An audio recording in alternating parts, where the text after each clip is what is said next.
Shalom Uvracha. Cette semaine, nous lirons la paracha Toledot qui commence par la naissance des jumeaux, Yaakov et Esav. Yaakov, le troisième des patriarches, après Abraham, Yitzhak et donc maintenant Yaakov, nous aurons le trépied sur lequel la présence divine, la Shrina, pourra reposer. Yaakov qui va donner naissance dans la paracha qui suivra aux 12 tribus qui formeront le peuple d'Israël, Israël qui deviendra d'ailleurs son nom après le combat contre l'ange lorsqu'il reviendra de chez Lavan. Mais ici, à la fin de la paracha, il va être obligé de s'enfuir pour se protéger de la colère de son frère Esav, qui va vouloir le tuer parce que c'est lui qui a récupéré, en plus du droit d'aînesse au début de la paracha, la bénédiction de son père à la fin.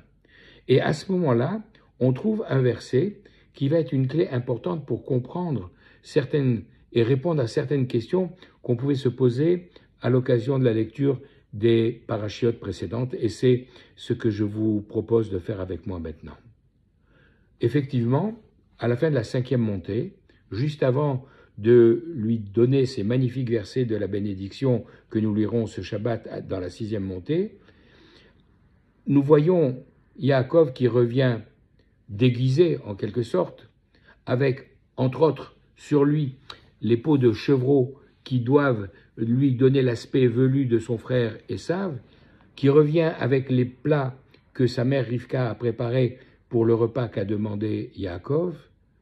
Vaïgash, il s'approche, il embrasse son père, et son père sent l'odeur de ses habits, et il le bénit en disant « Regarde mon fils, ton odeur est comme celle d'un champ que Dieu a béni. » Or, y a-t-il une odeur plus insupportable que l'odeur de la peau d'un chevreau qui vient d'être abattu? Et pourtant, on nous parle d'une odeur agréable. Et Rachid nous explique que au moment où Yaakov est rentré, en même temps que lui, est rentrée l'odeur du Gan Eden, l'odeur du paradis. C'est cette odeur qu'il a sentie. Alors, une première question se pose, mais comment se fait-il que cette odeur est rentrée? Et plus particulièrement, puisque le verset nous dit, lorsqu'il a senti les versets, les habits de son fils.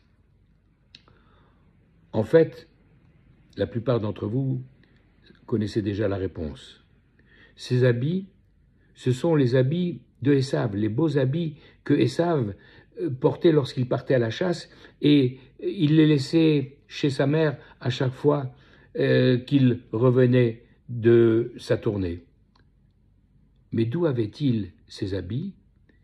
Il les avait pris à Nimrod, qui était un descendant de Ham, et qui portait lui-même ces habits sur lesquels étaient dessinés justement des dessins d'animaux qui étaient attirés par ces habits et qui facilitaient la chasse. Nimrod était un grand chasseur, nous disait le texte, et à propos de Esav, on nous dira que c'est lui aussi un grand chasseur devant l'Éternel.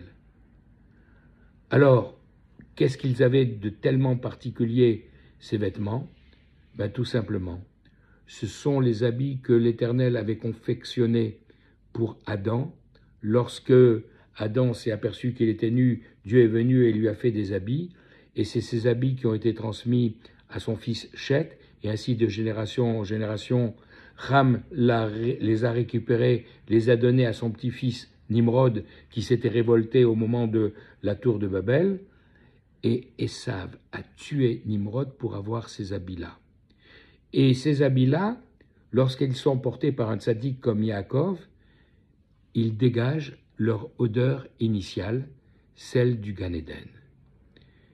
Alors, très bien, on comprend maintenant pourquoi ces habits sentaient l'odeur du paradis. Mais comment se fait-il que Yitzhak connaissait cette odeur?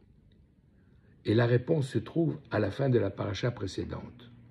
La parachat Chaye Sarah, où on nous raconte dans la première partie la mort et l'enterrement de Sarah dans la grotte de Marpella, et ensuite le mariage de Yitzhak avec Rivka. Mais ce qui est frappant, c'est que pratiquement jusqu'à la fin, le grand absent, c'est Yitzhak. Abraham enterre sa femme, il en fait l'éloge funèbre, il négocie pour sa tombe, mais Yitzhak est absent. on va marier Yitzhak, Eliezer est envoyé en mission, mais on ne parle pas de Yitzhak, jusqu'à la fin de la paracha, quand Eliezer revient avec Rivka, et lorsqu'ils arrivent à destination, le verset nous dit que Rivka lève les yeux, et elle voit un jeune homme, et elle demande à Eliezer, mais qui est ce jeune homme? Alors, est-ce qu'une jeune fille s'intéresse à regarder les garçons? Et puis, si elle lève les yeux, c'est qu'elle les avait baissés? Non. Quand on est sur un chameau, on regarde droit devant. Qu'est-ce que ça veut dire qu'elle a levé ses yeux? En fait, le Zohar nous donne la réponse suivante aux deux questions que j'ai posées. L'absence de Yitzhak et les questions de Rivka. Au moment de la Akedat Yitzhak, la ligature d'Yitzhak sur le mont Moria, qui était encore à la fin de la paracha précédente, la paracha de Vayera, à ce moment-là, le ciel s'est ouvert. À ce moment-là, les larmes des anges qui assistaient à cette extraordinaire vision de Abraham levant son couteau prêt à sacrifier son fils pour accomplir l'ordre de Dieu, se sont mis à pleurer. Des larmes qui ont d'ailleurs atténué la capacité de vision de Yitzhak. Mais en même temps, nous dit le Zohar, son âme est montée au ciel. Parce que sa mère, Sarah, va quitter ce monde également à ce moment-là, parce qu'elle aura terminé sa mission.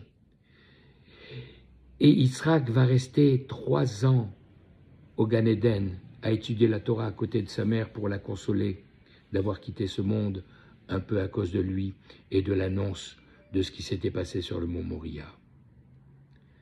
Et au bout de 3 ans, alors lorsqu'il a terminé de faire ce qu'il a fait à faire là-haut, Yitzhak est descendu. Et comme on le sait, les âmes qui redescendent d'en haut, elles descendent la tête en bas parce qu'elles sont préoccupées par savoir ce qui se passe ici-bas avec leurs descendants. Et c'est lorsque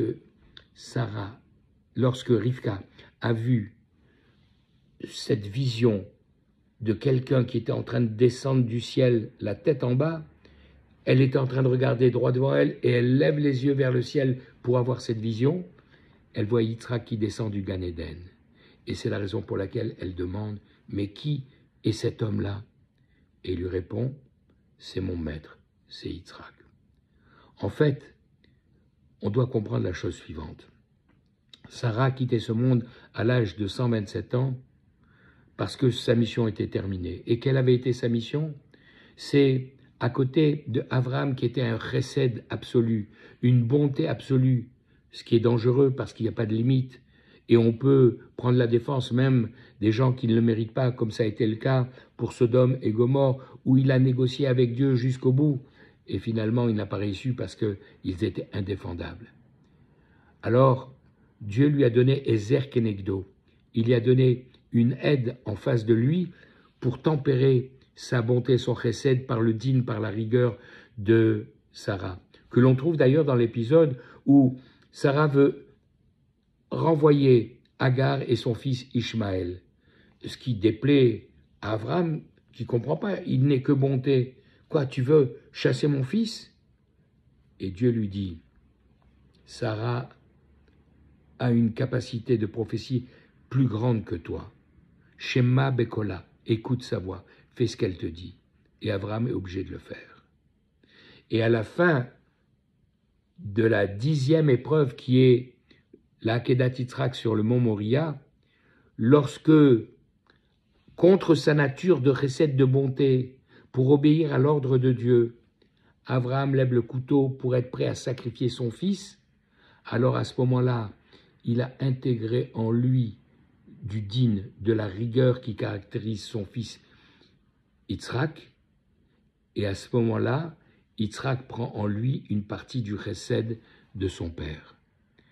Et puisque maintenant, il y a un certain équilibre, et que le verset nous dira d'ailleurs après, Vayelchou shenem yardav, ils ont cheminé tous les deux ensemble avec cet équilibre, même si l'un est dominant dans le chesed et l'autre dans le din, l'un dans la bonté, l'autre dans la rigueur, Sarah a terminé sa mission. et on peut annoncer la naissance de Rivka à la fin de la parasha de Vayera, tout de suite après cela, pour nous dire, cette femme dont la mission de Eliezer nous montrera qu'elle n'est que chesed, elle va pouvoir, avec Yitzhak, qui est le din, donner naissance à Yaakov, qui va être la synthèse entre la rigueur et la bonté, qui va être la miséricorde, le rachamim, qui va donner naissance au peuple juif. Voilà donc l'histoire de la formation de notre peuple au travers de ces différents patriarches qui ont permis de converger vers une synthèse entre la thèse du chesed, l'antithèse de la rigueur et la synthèse de rachamim. Face à Kadosh Baruch Hu, que grâce à la formation du peuple juif qui est sorti de Yaakov Avinu, on puisse voir l'histoire se dérouler jusqu'à son terme très rapidement maintenant avec la venue de Mashiach Tzidkenu. Amen.